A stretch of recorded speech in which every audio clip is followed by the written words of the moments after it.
Hello दोस्तों, स्वागत है आप लोगों का हमारे ऑनलाइन क्लासेस में। कैसे हैं दोस्तों? उम्मीद करते हैं आप सब लोग सही होंगे। दोस्तों लास्ट टाइम पे हम लोगों ने जो हमारी बेसिक अकाउंटिंग की एमसीक्यू सीरीज चल रही थी उसमें हमने 20 क्वेश्चन काफ़ी कर चुके हैं हम लोग। और दोस्तों अगर आप लोग और भी जो ये एमसीक्यूज की सीरीज हैं आप हमारे यूट्यूब चैनल के प्लेलिस्ट में जाकर, अकाउंटिंग के प्लेलिस्ट में जाकर वहां देखेंगे, आपको बहुत ढेर सारे क्वेश्चन मिलेंगे हमारे बेसिक अकाउंटिंग को लेकर। अब ये वो क्वेश्चन हैं जो हमारे ऑनलाइन कोर्स से जुड़े हुए हैं, उनको जो पीडीएफ दी जाती है वो क्वेश्चन है जो मैं कोई क्वेश्चन आप लोगों के सामने लेके आता हूं। तो आज हम लोग फिर से 20 क्वेश्चन करने वाले हैं और ये जो 20 क्वेश्चन होंगे इनको हम लोग जानेंगे और इनकी पूरी संभावना है हमारे आने वाले जो भी पेपर हैं अकाउंट से संबंधित, चाहे वो लेखा लिपिक का हो, जूनियर अकाउंटेंट का हो या फिर अकाउंटेंट का जो भी पेपर होने वाले हैं उन सब में उम्मीद है कि यहाँ से क्वेश्चन बनते हैं और प्रीवियस ईयर में तो बने ही हैं यहाँ से, और हो सकता है कि ये प्रश्न आप लोगों के आगामी एग्जामों में भी आए। चलिए तो स्टार्ट करते हैं। आज का जो हमारा पहला प्रश्न है आप लोग देख सकते हैं स्क्रीन में कि जो भी हमारी जो अकाउंटिंग प्रोसेस होती है, the correct order of accounting process यानी लेखांकन प्रक्रिया जो हमारी होती है उसका जो सही क्रम है वो क्या है ये बताना है। मैं डायरेक्टली आप लोगों को इस प्रश्न को बता देता हूं। आप लोग देखिए ऑप्शन में आप लोगों को आगे पीछे करके सारे ऑप्शन सेम है लेकिन आगे पीछे करके दे रखे हैं। तो फिलहाल जो हमारा अकाउंटिंग प्रोसेस का जो एक सही क्रम होता है वो है, आप लोग देख सकते हैं, रिकॉर्डिंग है, क्लासिफिकेशन है, समरी है और एनालिसिस है। तो ये हमारा राइट आंसर हो जाएगा ऑप्शन नंबर डी यहाँ पे। चलिए तो देखिए यहाँ पर को थोड़ा सा उसने आगे पीछे करा था, यहाँ पे रिपोर्टिंग हो गया, समरी हो गया, एनालिसिस या क्लासिफिकेशन लास्ट में कर दिया था। तो कुछ बेसिक चीज़ें हैं जो आप लोगों की परीक्षा में पूछी जाती हैं, तो आप लोग इनका क्रम भी याद रखेंगे। रिकॉर्डिंग के अंतर्गत हम लोग जर्नल हो गया और लेजर हो गया, ये सब लेजर हमारा क्लासिफिकेशन के, ये पूरा पार्ट हमारा यहाँ से लेके यहाँ तक हम लोग इसे बुक कीपिंग करके भी आप लोगों का कभी आ सकता है, याद रखेंगे आप लोग बुक कीपिंग। तो ये पार्ट हमारा बुक कीपिंग का कहलाता है, ये हमारा अकाउंटिंग का पार्ट कहलाता है। चलिए अगले प्रश्न को देखते हैं। अगला प्रश्न है यहाँ पे, which of the following transaction is not financial character. Character ना लिख के यहाँ पर को हम लोग जो है हम लोग लिख सकते हैं अकाउंटिंग फाइनेंशियल नेचर लिख सकते हैं यहाँ पे नेचर। तो याद रखेंगे आप लोग। तो कौन सा लेन देन वित्तीय प्रकृति का नहीं है ये बताना है हमें। पहला ऑप्शन है इसमें पेमेंट ऑफ सैलरीज, वेतन का भुगतान, purchase on off good in credit, उधार जो हमने माल खरीदा है पूरा नहीं लिखा गया है, इसको आप लोग कंप्लीट कर लीजिएगा। फिर है स्ट्राइक बाय एम्प्लॉयज, कर्मचारियों की हड़ताल, और फिर बात करते हैं परचेस ऑफ बिल्डिंग, भवन खरीदना। तो दोस्तों आप लोगों को पता है जो भी हमारी अकाउंटिंग में हम लोग जो भी ट्रांजेक्शन करते हैं तो वो ट्रांजेक्शन कैसे ट्रांजेक्शन होने चाहिए जिसको हम मनी के टर्म्स में लिख सकें। तो मनी के टर्म्स में अगर हम बात करें यहाँ पे ऑप्शन नंबर सी की, तो देखिए यहाँ पर को स्ट्राइक हो रही है किसके द्वारा, कर्मचारियों के द्वारा जो स्ट्राइक है, तो ये हमारे जो है फाइनेंशियल ट्रांजेक्शन नहीं होती है, इसलिए हम लोग इसकी रिकॉर्डिंग नहीं करते हैं। चलिए अगला प्रश्न देख लेते हैं हम लोग यहाँ पे। तो यहाँ पर हम लोगों ने देखा कि इसका जो राइट आंसर हो जाएगा कौन सा हो जाएगा, ऑप्शन नंबर सी हो जाएगा। चलिए अब अगले प्रश्न को देख लेते हैं। ये समझ में आया होगा आप लोगों को कि यहाँ पे जो फाइनेंशियल करेक्टर कौन सा इसमें वित्तीय प्रकृति का नहीं है। अब मैंने आप लोगों को बता दिया, जो भी हमारे कर्मचारियों के द्वारा जो हड़ताल होगी वो एक फाइनेंशियल जो है ट्रांजेक्शन नहीं मानी जाती, तो इसका रिकॉर्डिंग हम लोग नहीं करते हैं। चलिए अगले प्रश्न को देख लेते हैं। अगला प्रश्न है यहाँ पे कि is not the limitation of accounting, यानी लेखांकन की सीमा नहीं है। देखिए भाई सबसे पहले बात कर लेते हैं लिमिटेशन की। लिमिटेशन क्या होती है? लिमिटेशन की अगर बात करें, आप लोगों ने देखा होगा कि अभी इससे पहले हमारा जो क्वेश्चन आया था वो क्वेश्चन में था कि हम लोग मतलब जो है मनी से रिलेटेड जितने भी ट्रांजेक्शन होती हैं सिर्फ उसी का ट्रांजेक्शन हम लोग रिकॉर्ड करते हैं। पहले तो ये, दूसरा आप लोगों ने देखा होगा हम कितनी भी चीज़ें हमारे बिजनेस में होती हैं, जैसे कोई एम्प्लॉय होता है उसको उसकी गुडविल की वजह से हमारा जो है प्रोडक्शन ज़्यादा होता है, कम होता है, या कोई मैनेजर है उसकी तकनीक अच्छी थी यानी उसका काम करने का तरीका अच्छा था तो हमारा जो प्रॉफिट हुआ है उन ऐसे एम्प्लॉय की वजह से बढ़ा। तो इस प्रकार के कोई भी हम लोग रिकॉर्डिंग नहीं करते इसमें। तो ये लिमिटेशन है कि हम लोग कंजर्वेटिज्म के आधार पर करते हैं। ये सारी चीज़ें जो हैं हमारी अकाउंटिंग की लिमिटेशन होती है जिनके आधार पर हम लोग अकाउंटिंग करते हैं। तो ये बोल रहा है इसमें से कौन सी नहीं है। तो आप लोग देखेंगे सबसे पहला ऑप्शन है इसमें सबसे पहला ऑप्शन है बेस्ड ऑन अकाउंटिंग कन्वेंशन। तो लेखांकन परंपराओं पर आधारित बिल्कुल होता है, ये सीमा है इसकी। फिर बात करते हैं एविडेंस इन लीगल मैटर्स, फिर बात करते हैं लैक ऑफ क्वालिटेटिव इन्फॉर्मेशन यानी गुणात्मक पहलुओं का अभाव। जैसे कि अभी मैंने बात करी थी, गुणात्मक पहलुओं का हम लोग लेखांकन नहीं करते, रिकॉर्डिंग नहीं करते, सिर्फ हम उन्हीं चीज़ों की करते हैं जिनको हम मनी के टर्म्स में कन्वर्ट कर सकते हैं। फिर बात करते हैं इनकम्प्लीट जो है हमारा इन्फॉर्मेशन। देखिए, क्या जब हमारे किसी कारण से, मान लेते हैं हम जब स्टेटमेंट बनाते हैं, फाइनल स्टेटमेंट बनाते हैं, आप लोगों ने देखा होगा हमें किसी वर्ष जो है फ़ायदा होता है, किसी वर्ष लॉस होता है, ठीक है। तो जब हमें प्रॉफिट एंड लॉस होता है तो हम लोग उन कारणों को नहीं दिखाते हैं उसमें कि किन कारणों से हुआ, लेकिन हाँ हो सकता है कि वहाँ पे मैनेजर की कुछ गलत नीतियाँ उसने वो कर दी हैं, ठीक है। तो मतलब कई रीजन हो सकते हैं। तो आपने देखा होगा ये इनकम्प्लीट जो है सूचना देता है, यानी ये वाले पॉइंट भी हमारे लिमिटेशन के अंतर्गत होता है। कंप्लीट सूचना नहीं देता है कि हमारी क्या स्ट्रक्चर के अंतर्गत कितने एम्प्लॉय वगैरह वगैरह, ये जो भी है ये अकाउंटिंग हमारे किस एम्प्लॉय का जो नेचर है बहुत अच्छा है, यानी नेचर या फिर उनकी जो एफिशिएंसी है डिपेंड करती है हमारे जितने भी प्रॉफिट होता है उस पर हमारे कर्मचारियों की। तो इस प्रकार की कोई भी इंफॉर्मेशन हमारे अकाउंटिंग में लिमिटेशन में नहीं देता। तो ये हो गया। तो इस हिसाब से इसका जो राइट आंसर बन जाता है ऑप्शन नंबर बी। आप लोग देख सकते हैं एविडेंस इन लीगल मैटर्स। तो ऐसे कोई भी एविडेंस नहीं बनाता है, ये कानूनी मामलों के कोई प्रमाण पत्र नहीं बनाता। तो ये हमारे जो है ये हमारा लिमिटेशन नहीं है। अब बात करते हैं अगले क्वेश्चन की। अगला क्वेश्चन है आप लोगों का, देख सकते हैं आप लोग यहाँ पे बोल रहा है is not part of types of accounting, यानी लेखांकन का प्रकार नहीं है, ये बताना है। पहला ऑप्शन है फाइनेंशियल अकाउंटिंग, फिर है आप लोगों का फाइनल अकाउंट अंतिम लेखे, कॉस्ट अकाउंटिंग लागत लेखांकन, मैनेजमेंट अकाउंटिंग प्रबंधक लेखांकन।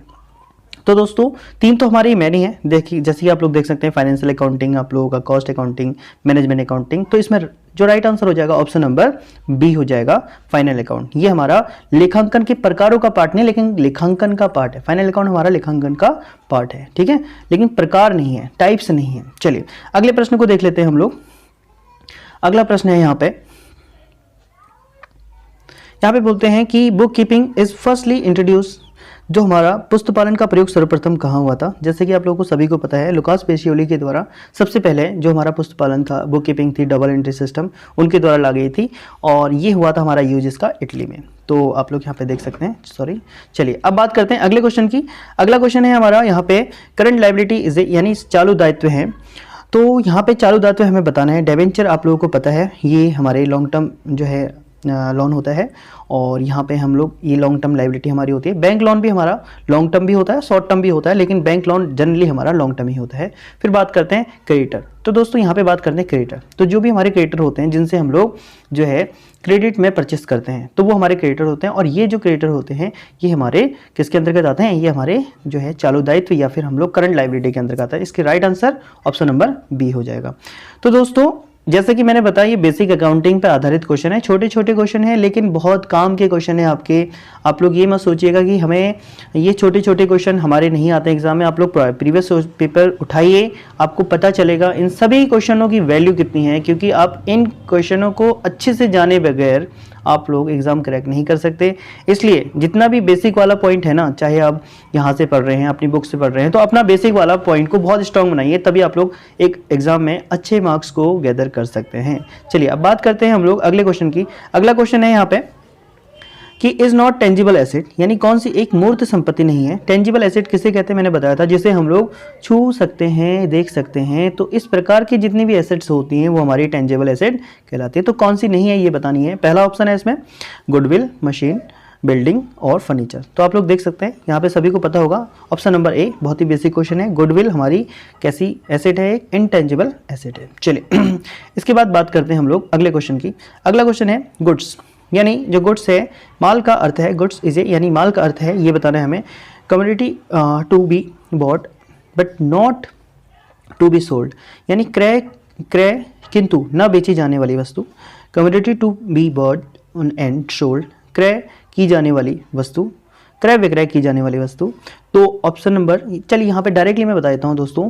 देखिए मैं बताता हूँ आप लोगों को, जो गुड्स होता है यानी जो बिजनेस जिस प्रकार का वर्क करता है, मान लेते हैं वो फर्नीचर का बिजनेस करता है, तो जिसको वो अपने बिजनेस में सेल करता है और क्रेडिट करता है, क्रेडिट सेल करता है, क्रेडिट परचेस करता है, कैश सेल करता है और कैश परचेस करता है। मतलब जो भी हमारे बिजनेस में जो हमारा मेन काम होता है, मेन पर्पज होता है बिजनेस का, अगर हम लोग ट्रेडिंग कर रहे हैं तो उसमें जिस वस्तु को हम लोग बेचते हैं, खरीदते हैं, जिसको हम लोग सेल करते हैं, परचेस करते हैं, तो इस सब प्रकार की जिस चीज़ का भी हम लोग काम करते हैं बिजनेस के लिए, वो हमारी गुड्स कहलाते हैं। तो यहाँ पर को हम लोग कह सकते हैं, ऑप्शन नंबर आप लोग देख सकते हैं बी, यहाँ पर बोल रहे हैं commodity to be bought and sold, यानी क्रय विक्रय की जाने वाली वस्तु। यानी अपने जो हमारा बिजनेस होता है वहाँ पे हम लोग उसे क्रय भी करते हैं और विक्रय भी करते हैं, क्रय करते हैं, विक्रय करते हैं, मेन काम उसका क्रय विक्रय का ही होता है। तो इसका राइट आंसर बी हो जाएगा। चलिए, हेलो दोस्तों, तो आज मैं आप लोगों के लिए फिर से एक एडवर्टीजमेंट अपने वीडियो के बीच में लेके आया हूं। दोस्तों यहां पर आप लोग देख सकते हैं मेरे द्वारा ऑनलाइन बैच स्टार्ट किया गया था 5 जनवरी को। इससे पहले भी यार 12 दिसंबर से हमने एक बैच वो स्टार्ट था हमारा, तो 2 बैच अभी तक स्टार्ट हो चुके हैं। और आप लोग भी अगर बेसिक अकाउंटिंग से जुड़ना चाहते हैं हमारे कोर्स से, चाहे आप लोग का लेखा लिपिक का एग्जाम हो या फिर सहायक लेखाकार का एग्जाम हो, तो आप लोग दिए गए नंबरों को आप लोग देख सकते हैं। बीच में हमारे दिए गए नंबर हैं 7500074477 पर, और दूसरा भी नंबर दिया गया है। तो आप लोग मुझसे कांटेक्ट कर सकते हैं अगर आप बिल्कुल बेसिक से सीखना चाहते हैं, या आप लोगों को पहले से भी अकाउंटिंग आप लोगों की अच्छी है तो रिवीजन के तौर पर जुड़ सकते हैं। हमारे द्वारा एक सेटिक बिल्कुल आप लोगों की जितना भी आयोग का सिलेबस है टॉपिक वाइज जो है कॉन्सेप्ट कराए जाते हैं, फिर उसके एमसीक्यूज दिए जाते हैं, जैसे कि एमसीक्यूज आप लोग देख ही रहे होंगे इस वीडियो में। तो दोस्तों अगर आप लोग जुड़ना चाहते हैं तो आप लोगों ने देखा है स्क्रीन पे ही आप लोग जो है 500 रुपये फीस मैंने रखी है। साथ ही फर्स्ट टाइम की फीस थोड़ा ज़्यादा है, अगर किसी को दिक्कत होती है ज़्यादा फीस डिपॉजिट करने में फर्स्ट टाइम की, तो वो भी मुझसे कांटेक्ट कर सकते हैं। साथ ही दोस्तों कुछ समय बाद यानी अभी 8 से 10 दिन बाद या महीने तक मैं कंप्लीट कोर्स भी लाने की सोच रहा हूँ असिस्टेंट अकाउंटेंट की का, जो भी जितने की आप लोगों को पता है सिलेबस 8 यूनिट में डिवाइड है, और तो उसकी अकॉर्डिंग मैं फीस रखूँगा कंप्लीट, और बहुत जल्द आप लोगों के लिए कंप्लीट कोर्स लेके आऊँगा। फिर भी अगर आप लोग मंथली तौर पर हमसे जुड़ना चाहते हैं तो दिए गए नंबरों पर जुड़ सकते हैं। ये खास तौर पे उन लोगों के लिए है जो अभी हमारे चैनल पे नए लोग आए हैं, क्योंकि बाकी लोग जो हमसे जुड़े हुए हैं उनको तो पहले से पता है इस कोर्स के बारे में। ये उन लोगों के लिए था, आप लोग स्किप भी कर सकते हैं इसको, अदरवाइज आप लोग हमसे जुड़ भी सकते हैं अगर आप लोग अच्छी तैयारी करना चाहते हैं तो। चलिए दोस्तों, तो आप लोग कंटिन्यू कीजिए वीडियोस को, और अगर आप लोग जुड़ना चाहते हैं तो हमसे संपर्क कर सकते हैं व्हाट्सएप कॉल या फिर आप लोग वैसे कॉल करके। धन्यवाद कि भाई, हाँ ठीक है। अच्छा, अगला पॉइंट है current asset minus prepaid expenses plus stock. तो आप लोग देख सकते हैं दोस्तों, जो हमारा करंट एसेट होता है, जो भी हमारा लिक्विड एसेट होता है, लिक्विड एसेट हमारा जो होता है उसमें 2 चीज़ें शामिल नहीं होती जो आप लोगों को याद रखनी है। एक कौन कौन सी, एक हमारी स्टॉक, और दूसरा हमारा जो होता है वो होता है हमारा प्रीपेड एक्सपेंसेस। तो आप लोग देख सकते हैं ये दोनों चीज़ों को हमने क्या करा होगा, माइनस करा होगा। तो यहाँ पर आप लोग देखेंगे कौन कौन सा इसमें ऑप्शन हो जाएगा, आप लोग देख सकते हैं चालू संपत्ति में से हम लोग माइनस करेंगे किसको, करंट एसेट में से हम लोग माइनस करते हैं, ऑप्शन नंबर डी इसका हो जाएगा। यानी करंट एसेट में से हम माइनस करेंगे किसको, प्रीपेड एक्सपेंसेस और स्टॉक को। तो हमारे पास क्या मिलेगा, हमें मिलेगा लिक्विड एसेट। चलिए अगले प्रश्न को देखते हैं। अगला प्रश्न है आपकी स्क्रीन में, यहाँ पे बात करता है कि लॉन्ग टर्म लायबिलिटी है यहाँ पर को, तो दीर्घकालीन जो दायित्व होते हैं हमारे वो कौन सा होता है। अभी इससे ऊपर भी हमने बात करी थी लायबिलिटी की। तो यहाँ पे बिल पेबल और क्रेडिटर, बैंक ओवरड्राफ्ट या डिबेंचर। तो ये सेम क्वेश्चन आ गया, थोड़ा सा लैंग्वेज चेंज है यहाँ पे। तो इसका आंसर हो जाएगा कौन सा, डिबेंचर। डिबेंचर हमारे कैसे होते हैं, ये हमारे लॉन्ग टर्म की लायबिलिटी होती है जिसे हम लोग कई समय बाद हमें इसे देना पड़ता है, और इसके बदले में हम लोग क्या इंटरेस्ट पे तो करते हैं एवरी ईयर, बट हम लोग क्या करते हैं इसका इंटरेस्ट भी पे कर सकते हैं, और इसका हमें लॉन्ग टाइम के बाद एक इसका पेमेंट या इसका रिडम्पशन हमें कराना पड़ता है। तो राइट आंसर इसका ऑप्शन नंबर डी हो जाएगा। चलिए आप लोग देखिए यहाँ पे बिल पेबल, क्रेडिटर और बैंक ओवरड्राफ्ट, ये सब क्या है हमारी, ये हमारी जो है करंट लायबिलिटी के अंतर्गत आता है। चलिए अगले प्रश्न को देख लेते हैं। अगला प्रश्न है हमारा, यहाँ पे income is measured on the basis of, यानी आय का आकलन हम लोग किस आधार पर किया जाता है। यानी दोस्तों यहाँ पे बताना है हमें ऐसा कौन सा कॉन्सेप्ट है जहाँ पर हम लोग आय का आकलन करते हैं, यानी इनकम को मेजर करते हैं, ये बताना है। तो यहाँ पर हमारे कॉन्सेप्ट हैं कुछ, जैसे matching concept, cost concept, dual concept, going concept. तो आप लोग याद रखेंगे जो हमारा मैचिंग कॉन्सेप्ट होता है, यहाँ पर को हम लोग जितने भी हमारे पूरे साल में एक्सपेंसेस होते हैं और जितना भी हमारे प्रॉफिट होते हैं, उसको प्रॉफिट और एक्सपेंसेस को हम लोग देखते हैं कि कितना प्रॉफिट कितना हमारा एक्सपेंसेस हुआ है। तो इन दोनों को कवर करता है हमारा कौन सा, मैचिंग कॉन्सेप्ट। तो यहाँ पर राइट आंसर हो जाएगा ऑप्शन नंबर ए। चलिए अगले प्रश्न को देखते हैं।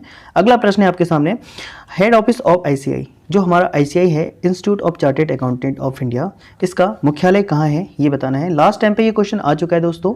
तो इसका जो मुख्यालय है वो है न्यू दिल्ली में। आप लोगों को अच्छे से याद रखना है। आगे हो सकता है इसका कब ये इस्टेब्लिश हुआ था, आगे हम लोग चर्चा करते हैं इसकी। चलिए देखते हैं अगला पॉइंट है इसमें।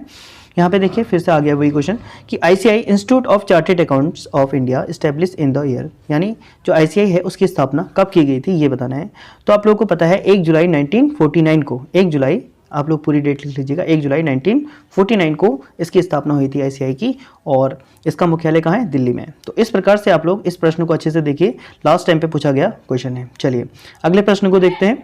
अगला प्रश्न है आपके सामने, When was the accounting standard board established in India, यानी जो हमारा लेखांकन मानक बोर्ड जो है उसकी स्थापना भारत में कब की गई थी। तो दोस्तों ICI ने ही बाद में 1949 में तो हमारा ICI बन गया था, लेकिन 1977 में यानी 1977 में ICI ने स्थापना की थी किसकी, लेखांकन मानक बोर्ड की। तो आप लोग याद रखेंगे, इसका ऑप्शन नंबर डी हो जाएगा। अगले प्रश्न को देखते हैं। अगला प्रश्न है आपके सामने, accounting standard are useful for, जो लेखांकन मानक होते हैं वो किसके लिए उपयोगी होते हैं। पहला ऑप्शन है इन्वेस्टर, फिर है गवर्नमेंट, फिर है ऑडिटर, या फिर इन सभी के लिए। तो याद रखेंगे जो भी हमारे अकाउंटिंग स्टैंडर्ड होते हैं दोस्तों, वो हमारे मेनली इन सभी के लिए, यानी सभी के लिए, किसके लिए, जो भी हमारे इन्वेस्टर होते हैं, ऑडिटर होते हैं और गवर्नमेंट होते हैं, तो इन सभी के लिए राइट आंसर इसका सभी के लिए हो जाएगा। जो भी हमारे अकाउंटिंग स्टैंडर्ड होते हैं सभी के लिए उपयोगी होते हैं, चाहे वो गवर्नमेंट क्षेत्र की कंपनीज हो, इन्वेस्टर जो इन्वेस्ट करते हैं, तो ये सभी के लिए। तो यहाँ पर ऑप्शन नंबर डी हो जाएगा इसका राइट आंसर। चलिए अगले प्रश्न की तरफ चलते हैं। चलिए अगला प्रश्न है आपके सामने, यहाँ पे देखेंगे आप लोग अकाउंटिंग स्टैंडर्ड 3, जो हमारा AS3 है, AS हमारा 3 जो है, ये इसका संबंध किससे है ये हमें बताना है। तो आप लोगों को पता है जो हमारे AS हैं, अकाउंटिंग लेखांकन मानक हैं, वो हमारे AS जो 3 है वो हमारा कैश फ्लो स्टेटमेंट और जो हमारा रोकड़ प्रवाह विवरण जिसे हम लोग कहते हैं उससे रिलेटेड करता है। बाकी आप लोगों को पता है ये वाला AS यानी स्टॉक वैल्यूएशन आप लोगों का AS2 के अंतर्गत आता है। और बात करते हैं डेप्रिसिएशन, आप लोगों का पहले AS6 में था, लेकिन अब ये मर्ज कर दिया गया है, आप लोगों को पता है, और अब आज की डेट में किस में है, AS10 के अंतर्गत इसको रखा गया है। तो आप लोग याद रखेंगे, फिलहाल AS6 ही माना जाता है किसका, डेप्रिसिएशन का, क्योंकि अब इसको शामिल मर्ज कर दिया गया AS10 के अंतर्गत। चलिए अब बात करते हैं अगले क्वेश्चन की। अगला क्वेश्चन है हमारे सामने, is a source of document, यानी जो स्रोत है, प्रलेख है, वो क्या होता है, यानी स्रोत प्रलेख क्या है ये बताना है आप लोगों को। इनमें से जो ऑप्शन है आप लोगों के, तो पहला ऑप्शन है डेबिट नोट, फिर है क्रेडिट नोट, फिर है बात करते हैं इनवॉइस, ऑल ऑफ दिस। तो दोस्तों आप लोगों को पता है सोर्स ऑफ डॉक्यूमेंट वो सभी चीज़ें होती हैं जो हमारे बिजनेस में ट्रांजेक्शन के दौरान ली जाती हैं। तो आप लोग देखेंगे डेबिट नोट हम लोग कब यूज करते हैं, जब भी हमारे परचेस हम लोग करते हैं, क्रेडिट परचेस करते हैं, वहाँ पे हमारा डेबिट नोट यूज होता है। क्रेडिट सेल के लिए हमारा क्रेडिट नोट यूज होता है। रिटर्न के लिए, सॉरी, जब भी हम लोग परचेस रिटर्न वापस करते हैं तो वहाँ पर हमारा क्रेडिट नोट, और सेल्स रिटर्न के लिए हम लोग क्रेडिट नोट, और इन्वाइसेस हम लोग जब भी परचेस करते हैं, गुड्स क्रेडिट परचेस करते हैं तो वहाँ पे हमारा इन्वाइस यूज होता है। तो ये सभी हमारे सोर्स ऑफ डॉक्यूमेंट कहलाते हैं। आप लोग याद रखेंगे, ऑप्शन नंबर डी हो जाएगा। अब बात करते हैं अगले क्वेश्चन की। अगला क्वेश्चन है आप लोगों के सामने कि इंटरनेशनल अकाउंटिंग स्टैंडर्ड कमेटी यानी IASC established in the year. तो दोस्तों अंतर्राष्ट्रीय मानक लेखांकन समिति ये कब स्टेबल हुआ था ये आप लोगों को बताना है। तो दोस्तों आप लोगों को मैंने अभी बताया जो हमारा ASB था, अकाउंटिंग स्टैंडर्ड बोर्ड, ये 1977 में हुआ था। अभी ऊपर के क्वेश्चनों में आप लोगों ने देखा। तो यहाँ पर कोई जो ऑप्शन है आप लोगों का, ऑप्शन नंबर सी, जो हमारा international accounting standard board standard committee जो इसकी स्थापना हुई थी वो हुई थी 1973 में। ये आप लोगों को याद रखना है। चलिए अब अगले प्रश्न को देख लेते हैं। चलिए अगला प्रश्न है हमारा, आप लोग देख सकते हैं अगला प्रश्न है हमारा, head office of the international accounting standard committee. अभी हमने बात करी थी देखिए इसकी कमेटी की, तो यही है अगला क्वेश्चन। जो हमारा इंटरनेशनल अकाउंटिंग स्टैंडर्ड कमेटी, स्थापना आप लोग याद रखेंगे 1973, और इसका मुख्यालय पूछा गया है, यानी इसका जो हेडक्वार्टर है वो कहाँ है ये पूछा गया है। तो इसका हेडक्वार्टर बात करें या हेड ऑफिस बात एक ही है, तो इसका जो मुख्यालय है वो है लंदन में। तो आप लोग अच्छे से याद रखेंगे, ये दोनों क्वेश्चन भी आप लोग के लिए महत्वपूर्ण हो सकते हैं। चलिए अगले प्रश्न को देखते हैं हम लोग। अगला प्रश्न है आपके सामने।